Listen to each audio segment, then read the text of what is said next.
Assalamualaikum warahmatullahi wabarakatuh. Jadi hari ini kita bersama dengan jemaah dari Umrah 1447 Hijrah yang telah memenangi cabutan bertuah sebuah motosikal hari ini. Jadi Encik boleh perkenalkan diri sikit? Nama saya Ahmad Awish Al-Kirani bin Ahmad Tamrin, berasal daripada Kemaman. Alhamdulillah, dari Kemaman. Kemaman. Jadi hari itu pergi dengan KU berapa? KU 18. KU 18, ramai?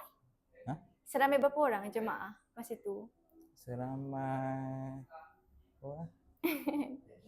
Tak ingat.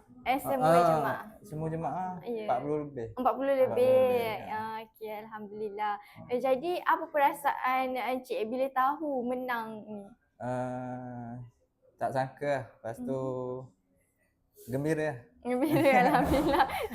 Jadi macam mana Encik kenal kembara umrah ni? Kenal daripada mak sebab pergi satu family dengan mak. Satu family. Sama dengan mak tadi kan? Ya, sama dengan mak tadi. Alhamdulillah. Jadi saya doakan semoga lepas ni kalau ada rezeki boleh pergi lagi lah dengan kembara umrah. Amin, insyaAllah. Jadi bagi pandangan Cik sendiri kan, boleh tak bagi sedikit kata-kata macam mana perkhidmatan yang diberikan oleh kembara umrah dari awal sampai akhir buat umrah? Memuaskan lah makan, cara dia layan, pergi tempat ziarah, semua puas hati. Alhamdulillah, terima kasih. Okey, jadi itu sahaja rasanya soalan dari saya. Ni merupakan kunci motor lah. Okey, terima kasih.